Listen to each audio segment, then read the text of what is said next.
चालू थी या बंद हाँ किया? नहीं चालू नाही या पण त्यांनी क्या आवाज सुधारण्यासाठी हाँ काय आवाज मेथड काय सुधारने काय? के लिए क्या म्हणजे उन्होंने कुछ काय व्हायचं की बताया? आवाज आता म्हणतो स्वच्छ नाही आपला बराबर. आपला आवाज क्लिअर लागत नाही हे जाणवायला लागलं मला हाँ म्हणजे फुटल्यानंतर असं होतं हे त्यांना माहित पण मला तितकीची कल्पना नाही फुटला ते म्हणायचे फुटतोच तो होईल पण त्या पद्धतीत त्यांची तडजोड नाही तर ते पुन्हा असंच म्हटलं पाहिजे आणि मला ते म्हणता येत नसायचो तो उसी तेव्हा मला खुली आवाज से आपको गाने नाही में नाही तकलीफ खुला नहीं होती थी? लागायचंच नाही ना त्यामुळे मी इसीलिए- चुरून चुरून गायचा मग अच्छा बालमुवा वा खुला लाव जी.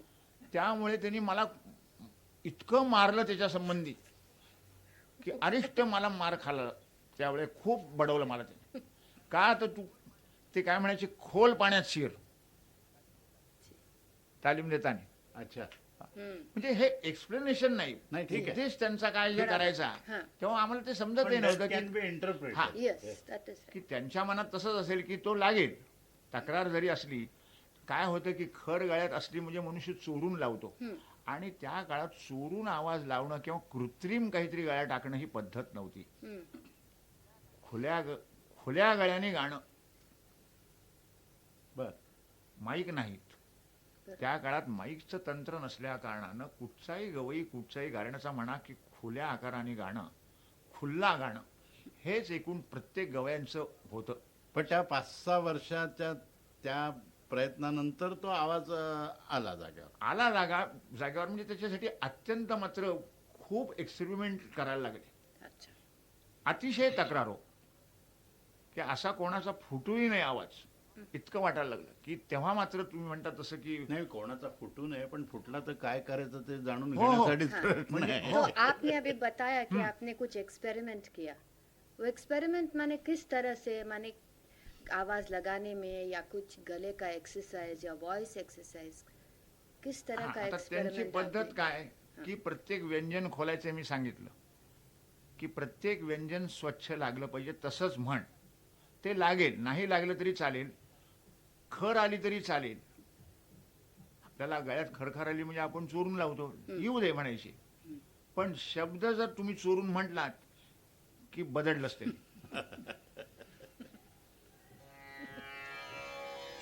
सोई रसना जो हरि गुण गावे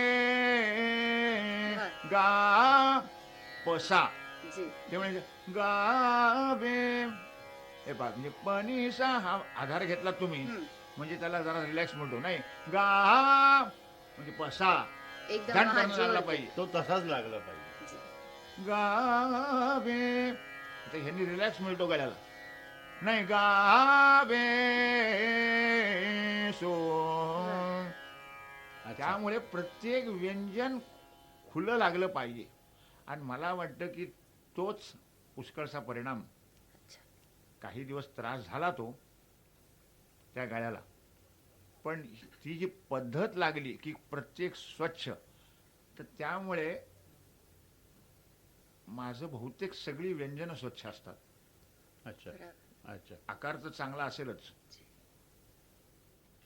गळ्याची गॉज म्हणतात ती आकाराची पण तू कुठचंही व्यंजन हे त्यासारखंच आई ओ तर तेवढाच ते म्हणायचे की काही गळ्यासाठी करायचं नाही नुसते अस्तायंत्रे म्हणायचे सारखे ही महत्वाची आहे गोष्ट अच्छा म्हणजे व्हॉइस कल्चर वगैरे हे जरी शब्द वापरले नाहीत तरी अंतस्ते उद्देश त्यांचा म्हणजे तोच तेच असणार. म्हणजे ते शब्द तू काय माहीत कर? नसताना तेच करून घेतलं काय कर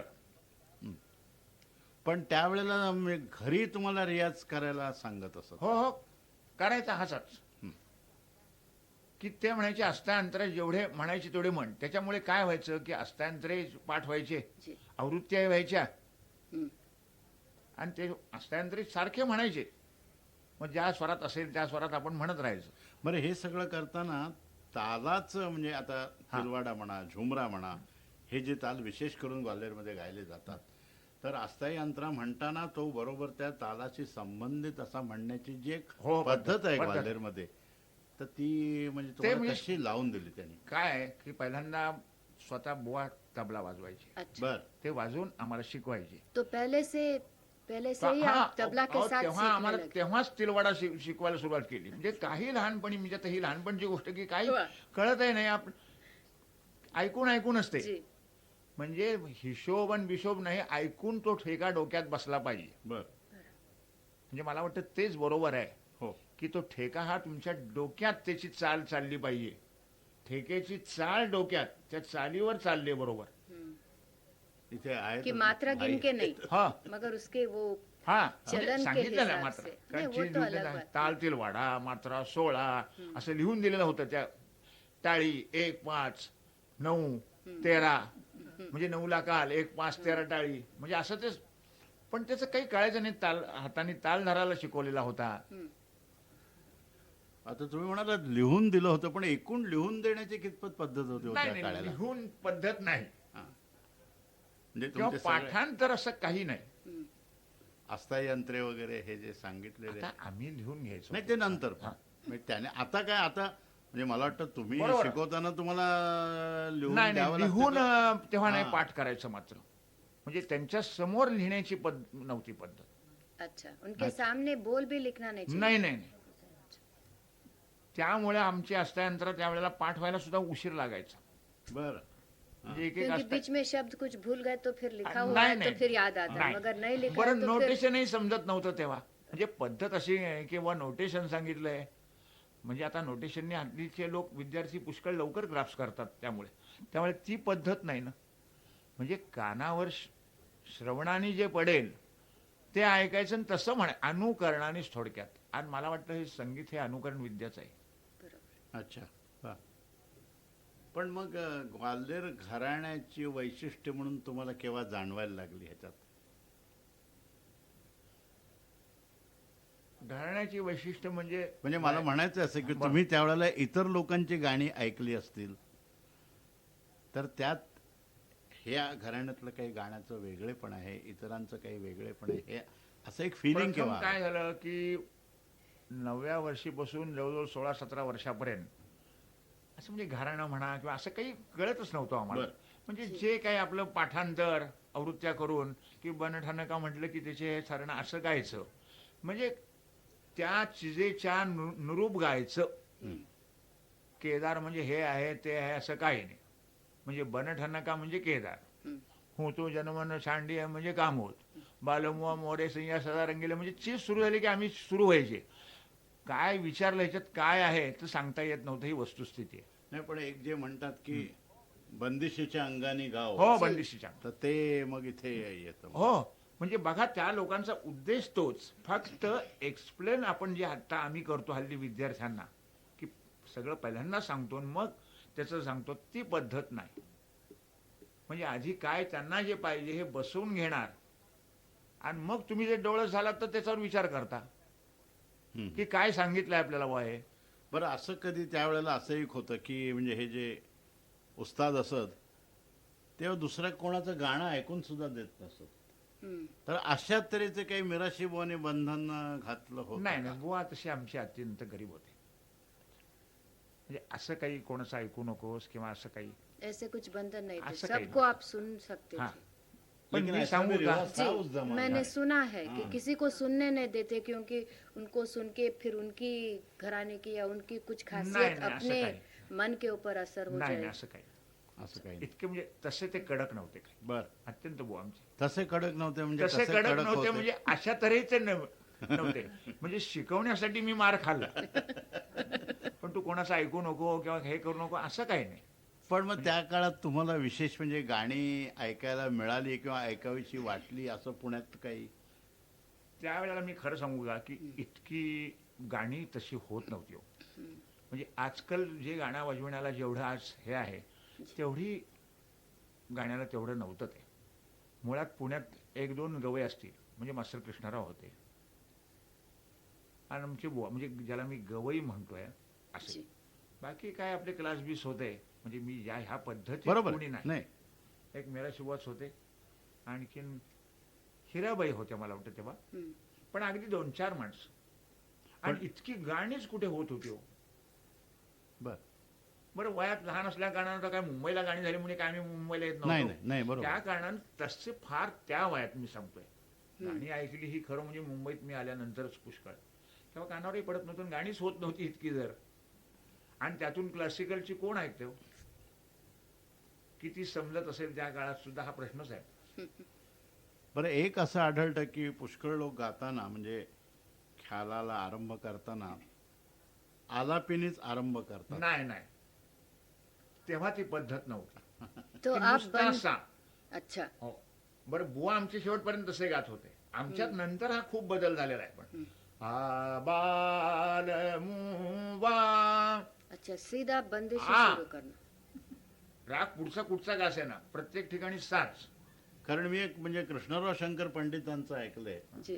की सुरू होताना पहिल्यांदा बंदिश सुरूच व्हायची, म्हणजे सुरू सुरू बन ठान ऐसंही सुरू होतं का अच्छा. ये नाविके दरबा. राग पुढचा काय म्हणजे चिजेनीच सुरुवात हो. नाही, म्हणजे काही ठिकाणी काय होतं की आलापानी सुरुवात नाही करून नाही, मुखड्याच्या म्हणजे वेळेला ते अक्षर नवे नवे, घेतली म्हणजे जातात. रागाची इंट्रोडक्शन आपण जी म्हणतो आलापात, ती नाही. म्हणजे आलापीने सुरुवात केली, रागाची फ्रेम उभी केली, मग चीज बांधायला लागले, नाही. एकदम याचा- बंदिश. ह्याचा अर्थ एकच मला असं वाटतं हां, ललिताबाई, हां, की त्या काळी जुन्या माणसांचे आवाज फार निकोप हो, क्या बात. वा. बर, की तोंड उघडल्यानंतर लागलेलाच आहे आवाज. याचं कारण म्हणजे ह्या जमवायला लागतं ही भानगड साऊंड नाही. सिस्टीम्स एवढ्या नव्हत्या, ह्याच्यामुळे झालं असेल असं का ते? मला असं वाटतंय. इसका कारण आप क्या सोचते हैं? खुले गले से गाने की आदत से, या आणि त्यावेळेला मी असं म्हणतो की आवाजवालीच माणसं होती. एकापेक्षा एक एक आवाजाची उत्तम, म्हणजे उत्तम आवाज आहे गाण्यात पड, उत्तम तुला रूप आहे, दिसायला चांगला आहेस, नाटकात जा. म्हणजे अशी त्यावेळेची एक पद्धत होती. म्हणजे आवाज गवयाला असणं ह्याचं मोठं काही कौतुक नव्हतं. अच्छा. सगळ्यांचेच आवाज उत्तम हो. बघा तुम्ही सगळे त्यावेळेचे जर गवई काढलेत तर उत्तम गळ्याची देणगी असलेले आणि मला वाटतं त्यावेळेचा प्रत्येकाचा पांढरी चार हा मिनिमम सूर होता अच्छा, पुरुषांना. क्या बात आहे. वा. मी पुरुषांच्या बाबतीत बोलतोय. हा, हा. बायकांना बरोबर. सर्वांनाच उत्तम आवाज असतात. Compliment to you. हा. नाही असं नाही, म्हणजे नॅचरल आहे ती गोष्ट, बरोबर आहे. की बायकांचे तसे गळे फुटत नाहीत. वो आप खरच की रियाज साधना. कर साधना करते थे क्या, जब भी आपका गला हो, पण माझं त्याच्यानंतर असं मत झालं की सगळ्यांनाच एक जी काही व्हॉइस कल्चर आता म्हणतो आपण, ती सगळ्यांनाच ट्रीटमेंट उपयोगी पडते असं नाही. अच्छा. एखाद्याच्या गळ्याची गॉज जर खरोखर ब्रॉड असली तर त्याला माझं असं म्हणणं आहे की खर्ज त्यांनी भरू नये. अच्छा. खर्ज याचा अर्थ आपण ज्याला खर्ज तुम्ही म्हणताय तो, हाँ, वही मैं. लोक नाही लागत तर हा हा हे असं जे करत नेतात त्यांनी तो गळा जास्ती आणखीन पिसल्यासारखा होतो. ब्रॉड. अच्छा, मंद्र साधन याचा अर्थ सा धरून बसा, सा प, ठीक आहे, जी. प लागला तरी पुष्कळ झाला, प म ग रे सा सा सा, इसकी म्हणजे असं जरूरत- करत करत की उगीच हे निदान हे मला तरी उपयोगी नाही पडलं. पण मग हे कोणाला आवश्यक आहे? आता थोडस की ज्याचे गळे ब्रॉड नाहीत ना, अच्छा, पतला गला. हा, त्याला थोडासा खर्जाने, कारण व्हॉल्यूम गळ्याला येण्यासाठी खर्ज पाहिजे. पण मुळात ज्यांची गॉज उत्तम आहे, गळ्याला ब्रॉडपणा नॅचरल जर असेल तर त्याने आणखीन खर्ज जास्ती जर भरला तर आणखीन गळा वाजवीपेक्षा ब्रॉड होतो. म्हणजे गळ्याला जेवढा ब्रॉडपणा पाहिजे तेवढा जर असला तर त्याच्यापेक्षा जर तुम्ही आणखीन गळा ब्रॉड केलात तर तो जाडा भरडा गळा होतो माझं म्हणणं. बरं, त्याची क्लॅरिटी नाहीशी होते. पण मग हा खर्ज भर किंवा भरू नको असं मिराशीबाने तुम्हाला काही ह्या नाही नाही, कारण ते आवाज फुटल्यानंतर की असं काही नाही की त्यांचं एकच की चिजा म्हणत राहायचं बस. अच्छा. आणि तो मी माझ्या एक्सपेरिमेंटनी बदलत गेलो. मग आपलं वय वाढलं ना तसं तोपर्यंत काही समजत नव्हतं. आता वयाच्या 17-18 वर्षी आता काय हे आपण करून बघतोय तरी काय आवाज चालत नाही, हे करून बघ तरी आवाज चालत नाही. तर मला वाटतं त्या बाबतीत एक ट्रीटमेंट नाही उपयोगी पडत. हे ज्याचं त्यांनीच गळा फुटल्यानंतर आपल्याला काय सूट होतं हा साधारण ज्याचा त्यांनी विचार करायला तो हर पाहिजे. एक कोणाला का खर्ज अलग- भरला तो आवाज खुलतो. पण खाली जितका षड्जल खाली जितका खुलेल तितका उंच जातो ह्याच्यावर माझा विश्वास नाही. अच्छा. असं म्हणतात की हां, खाली बोलते जितका हैं. मंद्र सप्तक जितकं जाईल तितकं वरचं इतना. म्हणे जातं असं काही हा. नाही. और कई लोग बोलते हैं कि वो खरज की साधना करने से गले में चमक आ जाती है. नाही नाही, पण मी असे काय असे म्हटलं की अलग-अलग ज्यांचा मत होते ब्रॉड हैं. गळा मुळात पाहिजे एवढा असेल जी. तर त्यांनी आणखीन जर केलं तर गळा जास्ती ब्रॉड जर झाला तर त्याला मग गोडी राहत नाही. हा. बरोबर. आणि गळा जो तुमचा बारीक असला तर त्याला थोडासा व्हॉल्यूमही पाहिजे. म्हणजे गळा थोडासा ब्रॉडही पाहिजे. म्हणजे त्याला मी गळी गळे म्हणतो. गळी गळे असले की त्याला ब्रॉड नाहीये. अच्छा. पण ते अधिक सुरेल लागतात. सुरेल लागतात पण म्हणजे गळी गळे आपण म्हणतो त्याला गळी गाणं. त्यांचे आवाज कमी फुटतात असं म्हणा. त्यामुळे त्यांचं पीच सुद्धा नॅचरल हाय असतं बघा. ते बोलण्यावरच मला वाटतं समजतं. बरं. मनुष्य बोलण्यावरनं त्याचा आवाज कसा आहे हे समजतं. हम्म. काय खर्जात बोलतोय काय, हाच फिमेल आणखीन पुरुषांच्यात फरक आहे अच्छा. की पुरुष नॅचरली खर्जात बोलतो बघा. मग बोलण्यावरनं कळतो म्हटल्यानंतर बुवा आकार जो आहे तो आपण बोलतो तसाच आला पाहिजे असं बरोबर आहे का? आणि मला असं वाटतं की जसं तुम्ही बोलता जी. तसंच गाताने गाता. असावं. अच्छा. म्हणजे अच्छा. मी गाताने काही वेगळं करतोय असं जर तुमच्या डोक्यात आलं ना की पुष्कळ फरक पडतो. जैसे बोलते वैसे गाना बस. क्या बात आहे. अच्छा. वाह. वा. बाल मुवा किंवा धन धन रे अरे मेरा लाडले डोना मी तामा धन धन रे. आपण सहज गाता तर मी तुम्हाला जेव्हा सांगतो तेव्हा असं कुठे मी म्हणतोय धन ध, म्हणजे जितकं तुम्ही जास्ती बघाल तितकं जास्ती चुकायला होतं. अच्छा. तुम्ही नॅचरल मध्येच करत चाला. तुम्ही थोडंसं अननॅचरल वापरत चाललात की तुम्ही कॉन्शियस झालातच. त्यामुळे ते म्हणूनच मला असं वाटतं की ते सा म्हटल्यानंतर भन ठाण काम सुरू झाले म्हणजे मनात विकल्प यायला जागाच नाही हो की अच्छा, आवाज अच्छा. लागेल का वा, न वा, लागेल. वा, वा. क्या बात. सुरू झालं. बरं नाही लागला तर न लागू दे. म्हणजे त्या लोकांचा तर विचारही मोठा केला नाही पण तो आपोआप लागायचा. मग और आता एक काय होतं की आपण आधीच कॉन्शियस असतो जी. की लागेल की नाही, काय होईल की नाही, सूर कुठचा आहे, कुठचा का असे ना सूर. आणि त्यामुळे एका सुरात गावं असं त्यांचं नव्हतं. थोडंसं ते काय बरं. म्हणायचे की थोडासा अर्धा सूर उंच कमी जास्त झाला तर ही सवय ठेवावं. इतके तुम्ही पर्टिक्युलर राहू नका. तुझी अच्छा. काळी आहे का हे आहे एक का बात आहे. पांढरी जी. दोन आहे, अरे एवढं नका बघू. जरा एखादा उंच सूर असला तर चालेल. म्हणजे तुम्हाला निरनिळ्या स्वरात थोडंसं गाता आलं पाहिजे. फ्लेक्सिबिलिटी तो गले में आ जाती. त्या कारणानं मला असं वाटतं की खर्ज किंवा गॉस गळ्याची तयार आमची त्यांच्या ह्या तालमीमुळे झाली. तर तेव्हा मी आता शिकवण्यास आता करतोय तेव्हा मला काळीचारमध्ये मी उत्तम खाली गातो. म्हणजे फिमेलला शिकवताना तिचा पंचम मध्यम खालचा लागत नाही पण मी काळीचारला खाली शिकवतो आणि माझा उत्तम पंचम बोलतो. म्हणजे बायकांच्या स्वरात मी खालच्या मंदिरात गातो अर्थात. तर माझी मी मैफल सुद्धा काळीचारमध्ये करू शकेन. वाह. हे स्पेशल गळ्याची गॉज आहे. जी.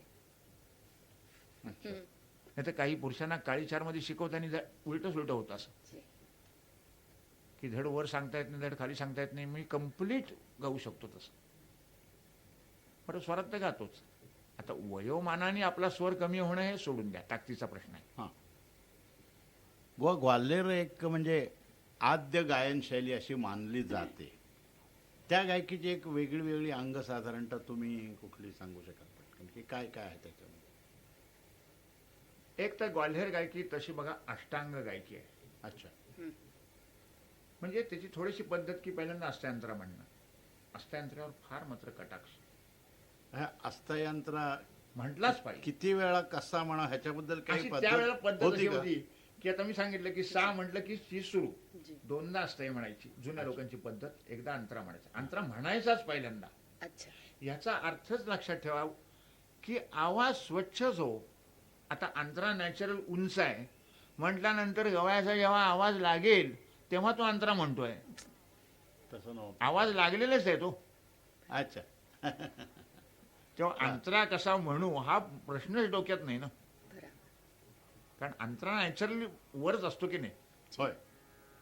पण ते पहिल्यांदा सगळं वरपर्यंत बघूनच आले आहे. तयार आहे. तेव्हा अस्थायी अंतरा म्हणून सगळी आपली जी रेंज आहे ती त्यांनी बांधूनच घेतली बघा पहिल्यांदा. म्हणजे मंदिरापासून ती वरच्या अंतऱ्यापर्यंत म्हटलं की त्याची एक फ्रेम उभी झाली बघा. बरं, तालाबरोबर सुरूच झाले. सुरू झाली. पण ती सुरू झाल्यानंतर मग आलापी. अच्छा. त्या आलापीमध्ये म्हणजे आकाराचा उपयोग आकार. व्हायचा की बोलांचा नाही उपयोग नाही, व्हायचा? आकार. आता ग्वाल्हेरमध्ये जास्ती बोल अंगाने गायलं जातं आणि मला वाटतं बोल अंगाने आग्रेवाले आणखीन ग्वाल्हेरचीच माणसं जास्त म्हणजे बलस्थान त्यांचं बोल अंग. बोल. म्हणजे गाण्याच्या रागाची बढण ही बोल अंगाने थोडंसं जास्ती आणि बोलाने नॅचरल गळा बरोबर तो सेट होत जातो बघा. हम्म. कारण तुम्ही आकाराने पुन्हा सारखे जर गात राहिलात लक्षात ठेवा तर गळा पुन्हा ब्रॉड होत जातो अच्छा. सारखा आ. तर तुम्ही मध्ये भाषा टाकल्यानंतर व्यंजन तुमची कमी जास्त झाली की नाही. बरं. कैसे सुख सोवी डरिया श्यामा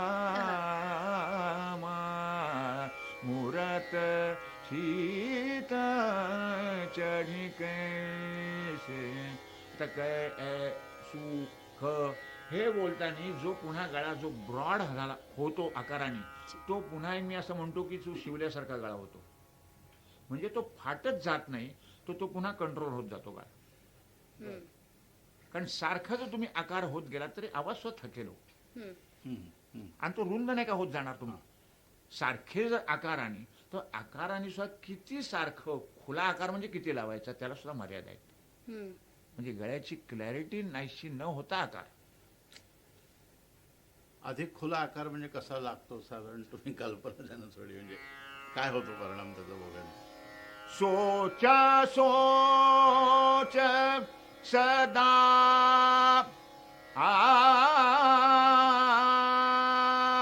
रंग उखलाई या विध. हे अंगाला टपांग आहेच. जी. म्हणजे हे जे मी अष्टांग म्हटलं हे चिरेत ना तुमच्या येतच. या विध गाठ पडी कैसे सुख सुने. कारण बहुतेक ख्यालात टप्पांग आहेच, मुळात टप्पाच आहे. हम्म. अच्छा. टप्प्यातनच ख्याल झाले. अच्छा. तर बऱ्याचशा ग्वाल्हेरच्या चिरात बघा टप्प्याच्या वळणाने आहेतच. इथे एक आता म्हणजे ए नयन नाही आ. म्हणजे हे जे हेलकावे आहेत हे टप्पा वळणाचीच आहेत. येरी हो मा ही बॅगाटी बघा जुनीच आहे. येरी हो माई आज आज के दिन मोहेनी मोहेनी केला गत है केसरा. हे बघ आता केसरा चोरून लावलं की बसला केसरा. आता इथे उद्देश बघा केसर सा सा सा केसर गो नाही करून देणार ते.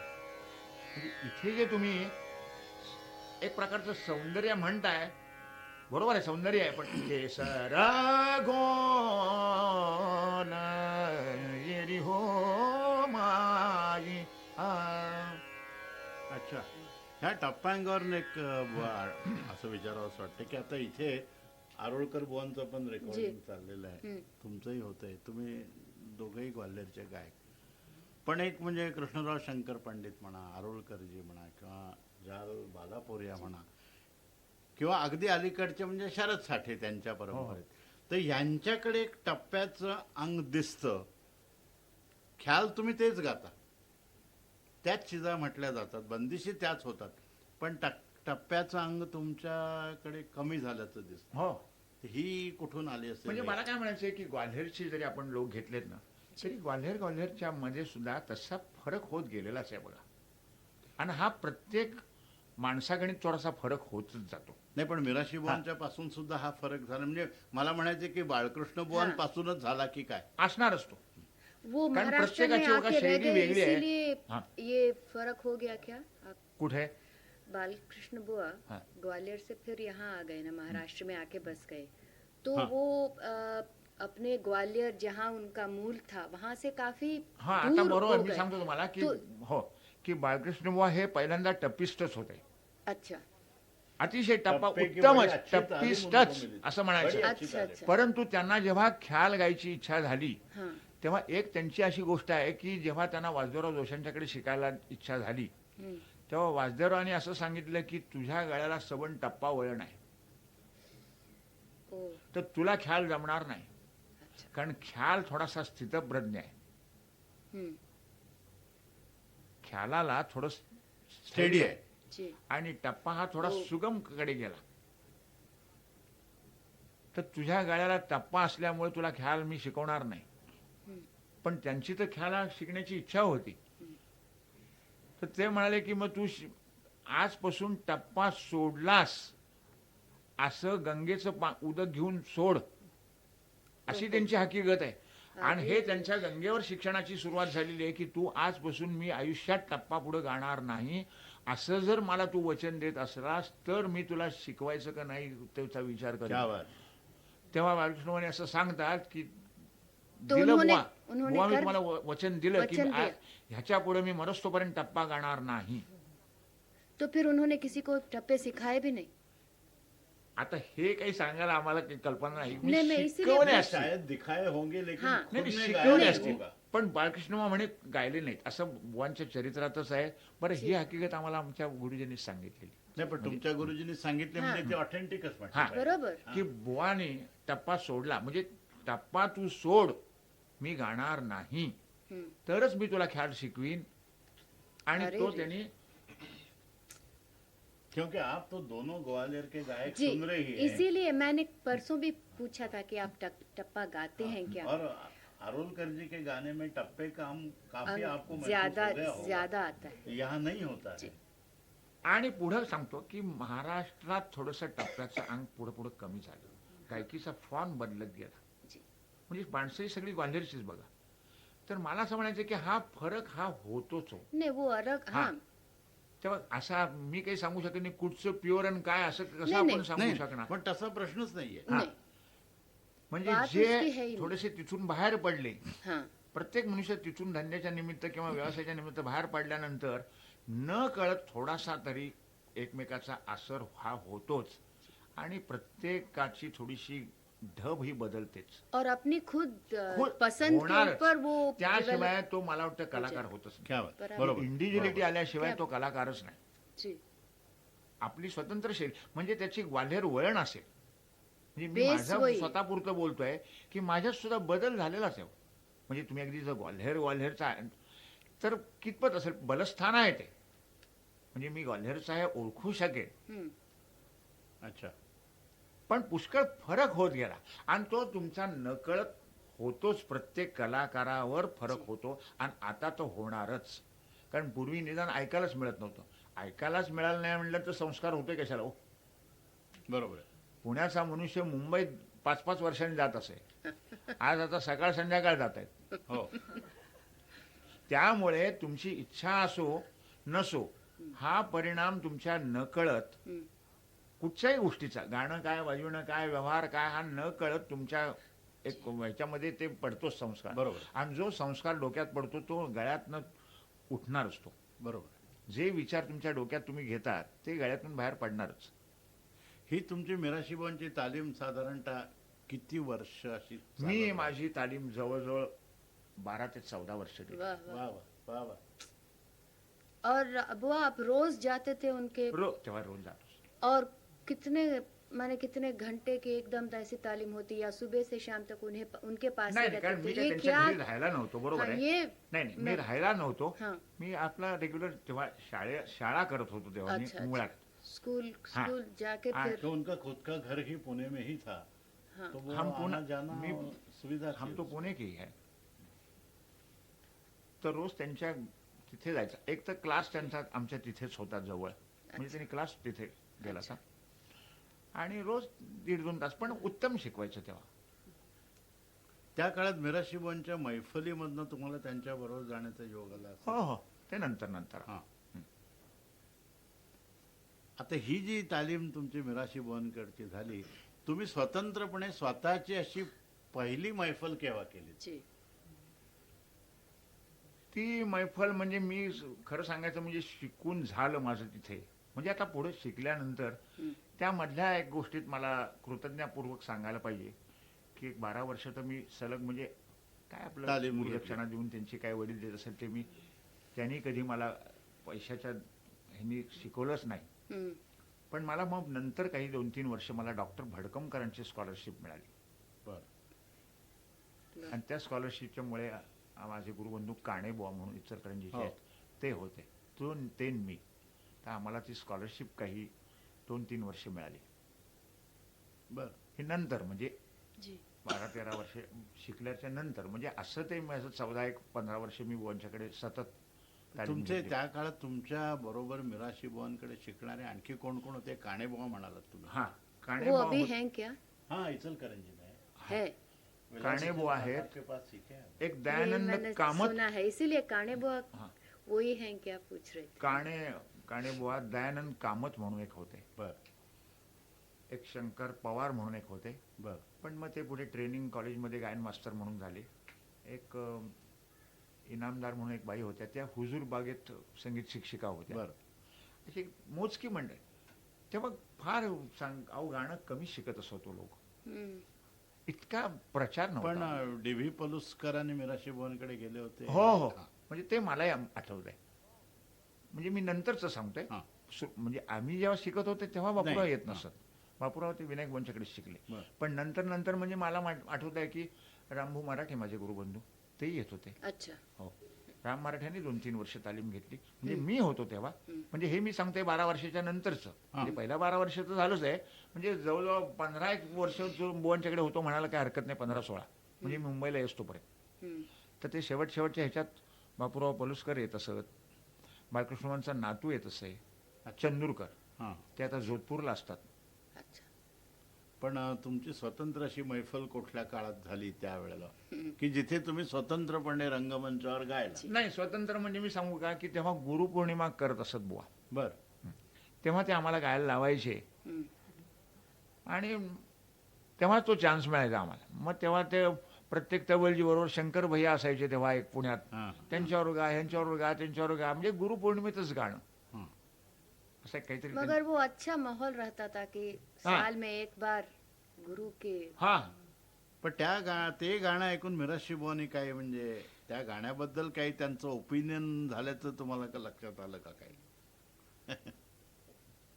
मी सांगू का की ती माणसं कधीच असं मला तर असं वाटतं की मला स्तुती ऐकायला मिळाली नाही की फार उत्तम आहेस किंवा काय आहेस. म्हणजे प्रत्येक वेळा आपण जरी किती गायलो म्हणजे नंतर सांगतोय हं. तरी फार बाबा कधी काही मला स्तुती केल्याचं म्हणजे खरं सांगतो की आठवत नाही. म्हणजे आवडलेलं असेल नक्की. कारण तसं मला त्यांचा म्हणजे माझ्याबद्दल त्यांना अभिमानही होता. पण असं तोंडावर तारीफ करणं काय कसला गायला गाणं म्हणजे काहीतरी असंच बोलायचे ते. म्हणजे काय त्यांची. पण मला असं ह्याच्यावर हकीकत सांगतो की आमचे वडील म्हणायचे की वा लोकांना तर म्हणजे आवडायचं कुठे म्हणजे लहानपणी असं कुठे कुठे गायचं तर लोकांना आवडायचं. आणखीन हे मला लगेच नाउमेद करायचो बुवासाहेब आमचे. काय काय ठीक आहे म्हणजे ठीक आहे असंच म्हणायचं. शायद उनकी नजर हाँ, मैं में सांगतो ना, ठीक काय- वही सबसे अच्छा की था. ते म्हणायचे पता नहीं. तो वडील आमचे मग केव्हा तरी विचारायचे काय हो म्हणजे खरंच हं. म्हणजे खरंच काय म्हणजे मला त्यातलं काही समजत नाही म्हणजे काय झालं. काय म्हणाले हो बळवंतराव आमच्या वडिलांचं नाव जी. चांगला गायला तो पण अहो तोंडावर तारीफ करू नये. हां. बरोबर. हां. That was the principle behind it probably. म्हणजे त्यांनी आपला एक किस्सा सांगितला त्यांचा हां. की नाटक कलेत त्यांचा एक साने आडनावचा शिष्य होता. हं. साने म्हणून उत्तम आवाज असा मनुष्य. आणि तो प्रत्येक वेळा जेव्हा गायचा तेव्हा तो वन्स मोर घेऊन यायचा. वन्स मोर घेऊन आला की तो आत आला आणि बुवानी त्याच्यात 2 मुस्कडीत मारायचो. म्हणजे काहीतरी चुकलं म्हणून काहीतरी सांगायचो की म्हणायचे की त्याचा काही डोक्यात जर काही चढत चाललं काही काय म्हणजे तर ते वेळच्या वेळीच म्हणाले त्याला खाली नीचे आणलं पाहिजे. जमीन को फैला. की त्या लोकांची मला काय म्हणायचं की त्या उद्देश फार चांगला हो. जी. नाही तरी काही अलग था हा म्हणजे त्याचं फळ आत्ता आम्हाला असं वाटलंय. म्हणजे ते असावं का नसावा प्रश्न सोडून द्या, पण त्या काळची सगळ्या म्हणजे पालकांची म्हणा, गुरूंची अशीच पद्धत होती की उगीच आपल्या मुलाचं म्हणा किंवा शिष्याचं उगाच वारेमाप कौतुक करायचं. इतकं आता जेवढं आपण त्याचं एनकरेजमेंट ह्या नावाने जे काही करतो ते अति झालंय आता, की जरा कुठे आलं क्या बात है क्या है बस. त्यामुळे ते विद्यार्थ्यांच्या डोक्यात आता वारं चढायला लागतं. राम ऐकू नको. नाही नाही म्हणजे ही उद्देश चांगला असेल कदाचित हा त्यांचा, म्हणजे असावं का नसावा प्रश्न सोडून द्या, पण तसं ते चट करणं वाहवा नाही. जुने लोक तसे म्हणजे कडक असते स्वभावाचे. इतकं सगळं झाल्यानंतर बुवा म्हणजे आपण व्यवसाय म्हणून गवैयाचाच व्यवसाय करायचा की तुम्ही काढले त्याप्रमाणे एक विद्यालय काढायचं, हा निर्णय तुम्ही केव्हा आणि कसा घेतला? हा मग आता 1949-50च्या दरम्यान मी पुन्हा आता काहीतरी करायला पाहिजे आपल्याला. आणि मी मुळात सांगितलं की गाण्या वाजविण्याला तेवढं उठाव नव्हता हो. आत्ता जो आज एकूण कलाकारांची परिस्थिती खरं सांगायचं म्हणजे आज चांगली आहे, आणि सगळ्या दृष्टीनेच आज सगळ्यांनाच चांगले दिवस आहेत कलाकारांना. त्या काळात इतकं गाण्या वाजविण्याबद्दल हे नव्हतं. म्हणजे उपजीविका म्हणजे मी सांगतो की करायची की कसं काय हा प्रश्न होता मोठा 50 साली मी पण काहीतरी करायलाच पाहिजे. कारण काय वस्तुस्थिती झाली की त्यावेळेस गाणं थोडंसं मला मग समजायला लागलं. पहिल्यांदा नुसतं रुटीनमध्ये शिकतोय हो, 8-10 वर्ष माझे आपलं घरनं पाठवतायत, मी शिकतोय, पण त्याचं म्हणजे काही गाण्यातलं काही गम्य म्हणतात ते समजलेलं नाही. बर पण जसं आपलं वय वाढलं आणि तसं ते एकूण मॅच्युरिटी येत चालल्यानंतर त्या गाण्याबद्दलचं सुद्धा प्रेम निर्माण झालं. आणि लक्षात ठेवा, ते प्रेम निर्माण झाल्यानंतर शाळेकडे माझं दुर्लक्ष व्हायला लागलं. म्हणजे तेव्हा मी सांगतो की मला गाणं हे काय हे समजायला लागलं. त्याच्या आधी गाणं काय पाठवतायत, आपण रेग्युलर जातोय गातोय, लोक चांगलं म्हणतायत आपल्याला काय म्हणजे त्याच्याबद्दल काही विशेष असता नाही असं म्हटलं तरी चालेल. पण त्याच्यानंतर मात्र थोडंसं काय गंमत आहे बुवा. म्हणजे थोडंसं त्यामुळे माझं शाळेत झालं दुर्लक्ष. ये कौन से साल में शायद लगभग हे जब आप कितने बड़े थे? 44-45 ची गोष्ट आहे. अच्छा. म्हणजे शाळेत होतो मी, पण मग तेव्हा असं व्हायला लागलं की, आणि त्यामुळे शाळेत माझं दुर्लक्ष व्हायला लागलं. मग तेव्हा तुम्ही हे म्हणतात तसं की कुठे रात्री गाणं ऐकायला जा, ते डोक्यात ठेव, म्हणजे त्याची गोडी लागली. आणि मग शाळेत मी तबला वाजवून बेंचवर गात असायचा, तर मग आमच्या मास्तरांचं वडिलांना हे आलं की हा हो काय शाळेत ह्याचं काही लक्ष नाही हो. That is the age which is sensitive age. That is right. Adolescence. की हा बेंचवर म्हणाले तबला वाजवतो जी. आणि हा सारखा म्हणाले ताना मारत असतो. तर मला म्हणजे ताना मारणारा जोशी, तर ह्याचं काही लक्ष दिसत नाही. तेव्हा म्हणजे मी मॅट्रिक मध्ये असून काय मला आता शाळेत जायचंच नाही म्हणून सांगितलं. थोडंसं असं ते घरात परिस्थिती झाली की अरे बाबा मॅट्रिक तरी हो तू.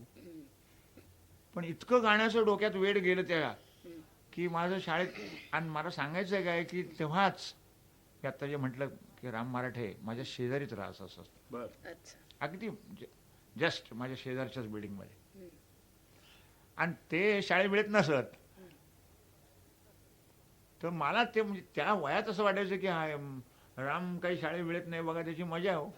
आणि मी आपला चाललो 11 वाजता शाळेत, आणि तो आपला गातोय बितोय सारखा मेहनत करतोय, आणि मी आपल्या शाळेत चाललोय. म्हणजे मला रडायला यायला लागायचं.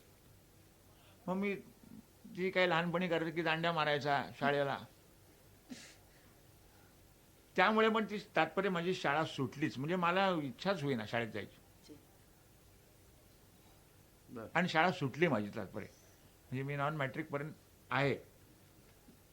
बर पण तुम्ही व्यवसाय करण्यासाठी मुंबईत नाही, मग पुढे असं झालं की शाळा सुटली. इकडे मी सांगतोय की गळ्याची कंडिशन फुटलेलीच आणि शाळा सुटलेली. गाण्या वाजविण्याला पुण्यात तसा उठाव नाही. म्हणजे ही 2-4 वर्ष अशी काही विचित्र गेली. आणि त्यावेळचे माझे अनुयायी म्हणजे भास्कर बुवा जोशी आहेत, अच्छा. जे वझेबनचे शिष्य आहेत, जी. ते असेच गाणं करत असत. ते आमच्या खोलीवर तिथे माझ्या समोर जायचे. ते तिथे झोपायला बिपायला येत असत आमच्याकडं. हम्म. तिथेच 3-4 खोल्यांची जागा असत. ते आपले रात्री यायचे, रामभाऊ येत असत सारखं. म्हणजे ते नादच सुरू झाला तो गाण्याचा. हम्म. हो, भास्कर बुवांवर आठवण झाली. वझे बुवांचं तुम्हाला काही असं हो हो झाला ना. हा. म्हणून मी काय म्हंटल तुम्हाला की हे गाणं समजायला लागल्यानंतर मग गाणं ऐकायला जा. बापूरावांची तेव्हा गाणी कारण होत काल असत. तुमच्या गाण्यामध्ये ही तरकीब वझे बुवांची असं तुम्ही हो. गाताना जी, एकदा कल आपने सांगितलंय. हा. बताया भी था. हा. मी काय म्हटलं की तेव्हा गाणं नाद लागला. हम्म. मग बापूराव तेव्हा विनायक बुवांची गाणी व्हायची. बापूराव अमकं तमकं, पुण्यात थोडी हिराबाईंचं गाणं, कुठे मास्तरांचं गाणं. म्हणजे आम्ही गाण्याला जायला लागलो. म्हणजे जागरणं करायची. मग जागरण केलं की डोसक्यात तेच काहीतरी. म्हणजे मग शाळेत लक्ष नाही हो. हे जे मी म्हटलं की तोच प्रकार आता. जे तुम्ही म्हणता की गाणं कोणाचं, तर वझे बुवा मी राहत असोत तिथून अगदी जस्ट फार जवळ राहत असत. बर. पण त्यांच्याकडे तुमचं काही जाणं जात असे मी. म्हणजे हेच नाद लागल्यानंतर व तिथे जाऊन बसायचं आपलं मग. म्हणजे जिथे कुठे गाण्याचा आवाज आला की घुसलेच तिथे. हा. मारुलकर होते आमचे तिथे पुण्याला, बर. गोखले बिल्डिंग मध्ये. तिथे गजानराव जोशी होते. म्हणजे असं सारखं मग सुरूच झालं ते. मग इथे ऐक, तिथे ऐक, इकडे जा, तिकडे जा. आणि मग व्यवसाय बुवांच्याकडे मी म्हणजे वझेबांच्याकडे आपलं केव्हा तरी जाऊन बसायचा. आणि हे भास्कर बुवा जोशी ते वझेबांच्याकडे शिकायचे. मी मिराशी बुवांच्याकडं. अच्छा. तर ते आपले माझ्या घरी येऊन मेहनत करायचे. मग तेही त्यांचं थोडंसं गाणं आपलं मला आवडायला लागायचं. बुवा तुमच्या बोल अंगावर कुठेतरी एक गजानन बुवांचा असर काही पुष्कळ वेळेला पुष्कळ. दिसतो. हा. मग मी शिकत असताना सुद्धा त्यावेळेला गजानन बुवा तिथेच होते पुण्यात. हम्म. तर मी संध्याकाळी त्यांच्याकडे नियमाने, म्हणजे रामभाऊ सुद्धा गजानन बुवांचे प्रेमीच, हम्म. रेग्युलर जात असो आम्ही संध्याकाळी. म्हणजे बुवांचा मला खूप तसा सहवास झाला गजानन बुवांचा. मला गजानन बुवांचं गाणं सुद्धा आवडतं खूप. हम्म. अच्छा. हा. आणि आणि खूप सहवास झाला बुवांचा. बर. म्हणजे असा अगदी त्यांच्या बसून मी जरी समोर शिकलो नसलो तरी खूप त्यांच्यावर हिंडलो मी. त्यांचा खूप सहवास केला. तेव्हा त्यांचा माझ्या गाण्यावर खूप असर आहे. अच्छा. आणि बुवांचं थोडंसं काय झालं की बुवा थोडंसे मी म्हटलं की बदल होत जातो प्रत्येकाच्या गाण्यात. तर बुवांचं थोडंसं बदललेलं गाणं गजानन बुवांचं. बुवांचं. म्हणजे वडिलांच्या पेक्षा सुद्धा. हा हा.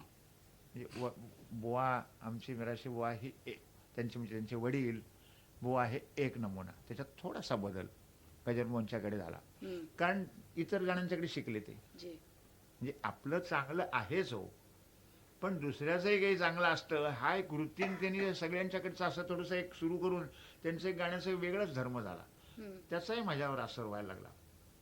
मास्तरांचं गाणं आवडायचं. म्हणजे ज्याला आपण म्हणतो ना की गाण्याची समज वाढली, निरनाळं गाणं ऐकायचं कानावर जेवायला लागलं तेव्हा ते त्याची गंमत वाटायला लागली ना. म्हणजे असे तुमचे ऐकून ऐकून निरनाळे संस्कार होतातच. आणि ह्या संस्कारातूनच तुमचं असं काहीतरी गाणं बनत राहतं. बर. तुम्ही व्यवसायासाठी मुंबईत केव्हा आलात? 50 साली. आणि म्हणजे हे तुमचं जे आत्ताचं विद्यालय आहे ते सुरू केलं? विद्यालय तेव्हा नव्हतं, पण बरं. पण असं प्रश्न पडला की आता काहीतरी करायला पाहिजे ना आपल्याला.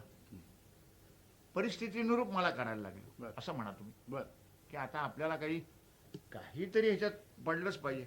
शाळा सुटलेली म्हणजे लक्षात आलं की जी. शाळा नाही, काही नाही, काय करणार काय आता. म्हणजे आपल्याला काहीतरी आता जायला पाहिजे. आता जायचं म्हणजे काय करायचं. बर. तुम्ही शिकवताना म्हणजे मिराशी बुवाने तुम्हाला जे शिकवलं ज्या पद्धतीने आणि तुम्ही लोकांना शिकवायला सुरुवात केली, याच्यात काही तुम्ही फरक केलात का? पुष्कळ तो करायला लागला. हां. उसके म्हणजे मी बारे में 50 साली जरा, जेव्हा आलो ना इथे, उसके 50 बारे में साली आप आलो. जरा विश्लेषण करके हाँ, हाँ. बताएं. 50 साली मी आल्यानंतर आपलं शिकवण्या काहीतरी करायला हव्यात म्हणून बर. केलेल्या. अर्थात मला त्यावेळेला बघा शिकवण्याचाही काय अनुभव नाही. हां. प्रत्येक गोष्टीचा अनुभव यायला लागतो ना. होय. तुम्हाला काहीतरी करायला पाहिजे म्हणून तुम्ही आलेले पहिल्यांदा मुंबईत. पण प्रश्न असा पडला की काय आता शिकवायचं तरी काय म्हणजे बाबा. पण ते पडल्याशिवाय काही कळत नाही. होय. तेव्हा नॉमिनल आपल्या 2-3 शिकवण्या पोटापुरत्या होत्या, पडलो त्याच्यात. मग आपलं काहीतरी असंच शिकवायचं त्यांना, म्हणजे केवळ केवळ चरितार्थ चालण्याच्या दृष्टीतनं 1-2-4 शिकवण्यावर चालायचं. तेव्हा मग तोच पडला ना, व्यवसाय झाला. पण तुमची शिकवण्याची मेथड म्हणजे मीराशी बुवांनी तुम्हाला ज्या तऱ्हेने शिकवलं आणि तुम्ही ज्या तऱ्हेने शिकवायला सुरुवात केली, ह्याच्यात मेथड्समध्ये काही फरक तुम्ही फरक पडले केला? म्हणजे आपल्याला लक्षात ठेवा की विद्यार्थी सुद्धा ज्या ज्या टाईपचे भेटतात तसं तुम्हाला आपलं चेंज करायला पाहिजे, असं म्हणजे माझ्यात झालं. जी. की विद्यार्थ्यांची बुद्धी, विद्यार्थ्यांचा गळा, कोणाचं आकलन कसं आहे, काय आहे, ते साधारण प्रत्यक्ष. आणि माझी तर पद्धत सुद्धा त्या पद्धतीनेच मी अजून सुद्धा शिकवतो की विद्यार्थ्याला काय झेपते हे बघायचं, किंवा सिलेबस किंवा ह्या नमुन्याचं काही नाही. और आप जैसे आपने सीखा था बंदिश के साथ ही शुरू करते हैं या राग पहले बताते? नाही, आता पुष्कळ बदल झाला. आता त्याच्यात म्हणजे आता चालायचं नाही थोडंसं, कारण आता तसं अकॅडमिकलही झाले, पुष्कळशी येणारी माणसं त्यांचं नोटेशन म्हणा किंवा थोडासा अभ्यासही असतो, तर आता तुम्हाला थोडंसं त्याचं विवेचन सांगायला पाहिजे. म्हणजे मी जर थोडं माझ्यात जर बदल झाला तर आता मला बदल करूनच विद्यार्थ्यांना शिकवायला पाहिजे, किंवा जी ट्रीटमेंट मला मिळाली ती आता देऊन चालणार नाही. हा जो फरक झाला जनरेशनचा, की मला उगीच आपला जसं खूप मारहाण करून शिकवलं म्हणजे मी आपलं विद्यार्थ्यांना मारायचं, हे चालायचं नाही. आणि व्यवसाय झाला पुन्हा. Correct. एक पद्धत लक्षात ठेवा की मी काही फी देऊन शिकत नव्हतो. आज आता हा चक्क मी आता शिकवण्या म्हटल्यानंतर आपण आज व्यवसाय करतो म्हटल्यानंतर आज म्हणजे पुष्कळ अप्रोचमध्येच फरक आहे ना. बरं. काफी फर्क